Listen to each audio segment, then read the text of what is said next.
complete with detachable heads, just like the real thing. So I said to the Marquis de la Fufayette, what do you think I am? Some dirty peasant? I've never worked a day in my life. Wow, that Marie Antoinette sure is pretty. Sure is. Wouldn't want to be Prince Louis though. That's going to be a lot of responsibility when he becomes king, especially since France is in financial ruin. Quite. Thank you one and all for attending the royal marriage of my grandson, the future King of France, to the Archduchess of Austria. Now for the very awkward yet historically accurate part of the ceremony, where we all watch him get into bed together.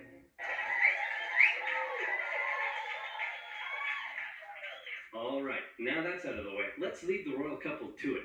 You better give us an heir, you... Okay, so this was the part when King Louis XVI could not consummate the marriage until their 7th year of marriage due to his medical condition. Fat, it'll break, boy. Nighty-night. It's gonna be a lot of responsibility. France is in financial ruin. You fat, ill-bred boy. Quite. That's gonna be a lot of responsibility. France is in financial ruin.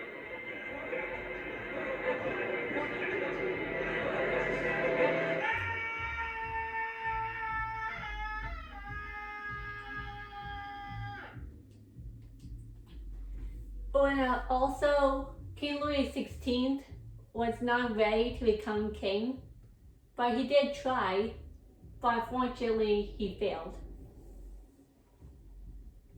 Oh, great. He's a freaking weirdo.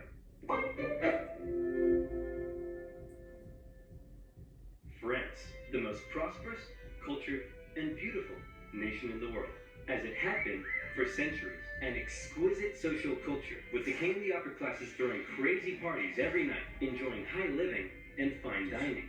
Who cares that they were only able to do so off the backs of the hard-working, starving poor? What are they going to do? Revolt? They're only 80% of the population. No. Life in France is great. What's that, friends? You want to go to war with Britain and increase your power? Go for it, little buddy. You do you. And you lost. Now you're in severe financial debt. We have no money. What do we do? Should we stop partying? Heck no. Party harder. That's okay. The peasantry will pick up the slack. They were created by God to do all the work, and you were created to reap all the benefits and party hard. So for many centuries, France was mostly royals and the rich were quite oblivious, arrogant, and ignorant what was actually going on in most of France's population. So for like many centuries, the peasants were starved to death, lack of hydration, and worked themselves to death. And also without any help at all with the royals. That's just how society works, and we've all just accepted it for centuries. Why? Why what? Why do the nobility get to be all rich and stuff? Just because they were born into it? And the rest of us schmucks just have to accept that? Hell, why do we even need a king? Who decided that? It all just seems very unfair and unequal, and I, for one, am starting to question it. Wow, that's very enlightened of you. And so began the Age of Enlightenment. Great philosophical thinkers across France and beyond began to question whether this beautiful nation was really all that beautiful after all. Hey, Prince Louis, bad news. Your grandpa died of smallpox this morning, which means good news, you're now the king. So just to sum up, France is in severe financial debt, and the angry populace are beginning to question how necessary you are. But hey, I believe in you, champ. You got this. Maybe. No. Prince Louis Capet became King Louis XVI in May 1774. He was a notoriously weak man, and he knew it. He barely had the wisdom to rule a nation, never mind one in crisis, and he was easily manipulated by those around him. One of his first acts was to try to get revenge on the British by financing their American colony's revolution. Hey, we're an independent nation now. That was real swell of you, Louis. Couldn't have done it without you. Glad I could help. So hey, about all that money we lent you, when can we get that back? Yep, you're a great guy. I'll never forget what you've done for us.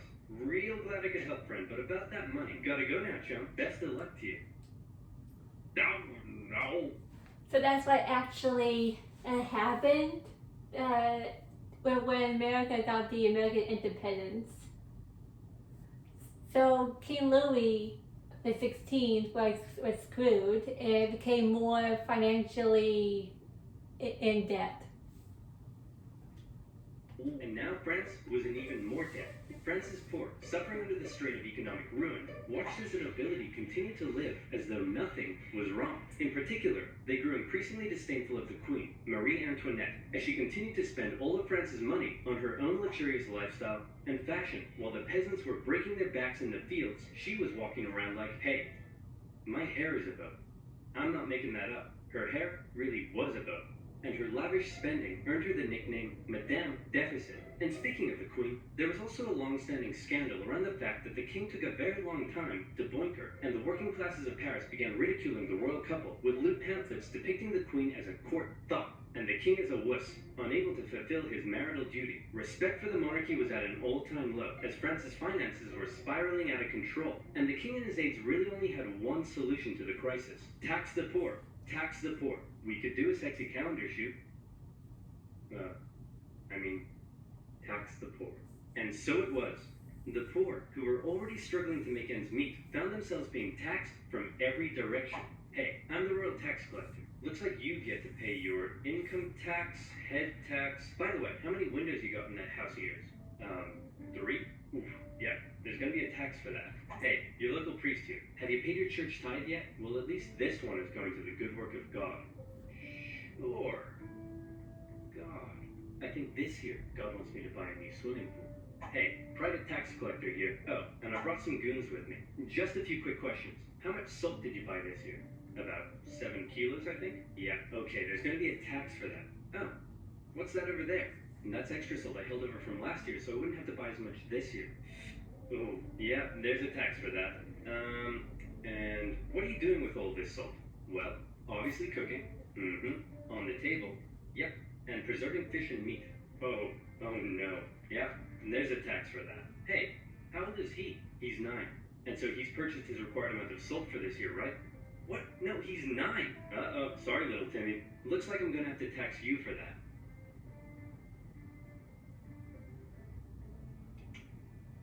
Yep, salty.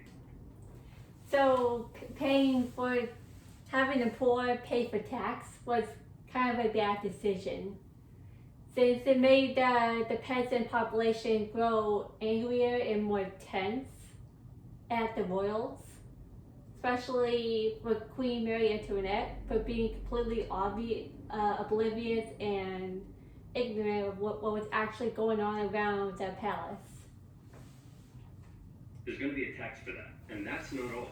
A huge portion of the peasants' harvest had to be given up. And there was also the labor tax, where peasants were required to work a certain number of days for their local lord without pay. Obviously, people weren't too happy with these taxation policies, and the aggressive nature of these private tax farmers sometimes even escalated to violence.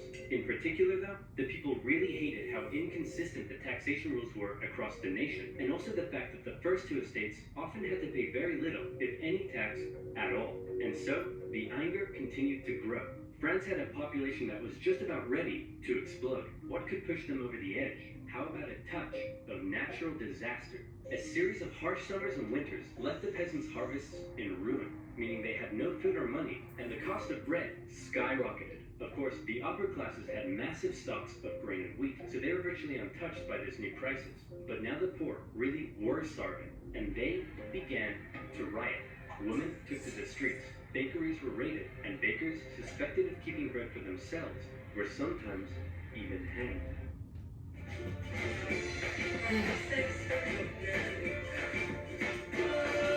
Sometimes even hanged. Wow, this is really getting out of control. Your Majesty, we need some decisive action. You need to step up and lead us. What will you do? Okay, I've got this. I know. I'll summon the Estates General, and they'll decide what to do. You really are a fat, ill-bred boy. The Estates General was the closest thing France had to a government, apart from the king. It was a purely advisory body, and was rarely summoned. In fact, it hadn't been summoned for 175 years prior to this. But with France in a severe crisis, the king felt the time was right to call on the government to help. The Estates General was made up of representatives from the 3 estates, that is, the clergy, the nobility, and everybody else. Okay, thanks for coming, everyone. The first order of business is regarding the clergy and nobility. You all get brand new Porsches. You get a Porsche, and you get a Porsche, and you get a Porsche. Everybody gets a... Even though that this was a joke, that's not what actually happened. Porsche! And now onto the second order of business. France is completely out of money. Like, it's never been this bad before. Anyone got any ideas? How about we all get Lamborghinis next time? The king decided that in order to make a decision, they had to come up with a voting system. Okay, the clergy. You have a population of 130,000, so you'll get one vote. The nobility. You have a population of 350,000, so you'll also get one vote. And the third estate. You have a population of 27 million people and make up 98% of the population. Very impressive. You'll get one vote. The third estate were obviously pretty unhappy with this system because they kept on finding that this would happen. We propose to raise taxes on the third estate. All in favor? All opposed? 2 to 1. Taxes will be raised on the third estate. We propose a motion that says the first two estates are a bunch of poo-poo heads. All in favor? All opposed? 2 to 1. It's official. We are not poo-poo heads. The third estate realized that any attempt at reform would be outvoted by the two upper estates, and they thought that was kind of lame. So they decided that since they were 98% of the population, they could go off to form their own government, make their own laws, and take over the running of the country. And so, the National Assembly was born. The third estate was now in control, and there was nothing the king could do to stop. Ha! I've locked you all out of your building. What are you going to do about it? We'll probably go find a different building that isn't locked. Ow, no! The National Assembly did find another unlocked building, just down the road, an indoor tennis court. Where on the 20th of June, 1789, they all took the tennis court oath, pledging to continue meeting until the king finally gave in to their demands for more equality and economic reform. This new National Assembly included many of the most educated members of the Third Estate, including 2 young lawyers by the names of Maximilien Robespierre and Georges Danton. Some members of the first 2 estates even joined their cause. Some of these men formed a radical new political party called the Jacobin Club and quickly became leading figures. While many members of the Third Estate simply wanted more equality, a growing number in this Jacobin faction would begin calling for something even crazier, the removal of the king entirely. And this is where fear began to take hold. With such a volatile situation developing, everyone was afraid of something. The king feared his position was under threat, and he called in the military to take position around Paris. The Third Estate heard rumor of the gathering military force, and they feared the king was planning to round them up and arrest them. Maybe he'd even execute them. It also didn't help that the king had just dismissed France's popular finance minister, who had been trying to make reforms himself. It seemed the king was done negotiating. Fear. So this was also a bad idea to give the most favorite, the guy that you just heard, in which worsened the situation.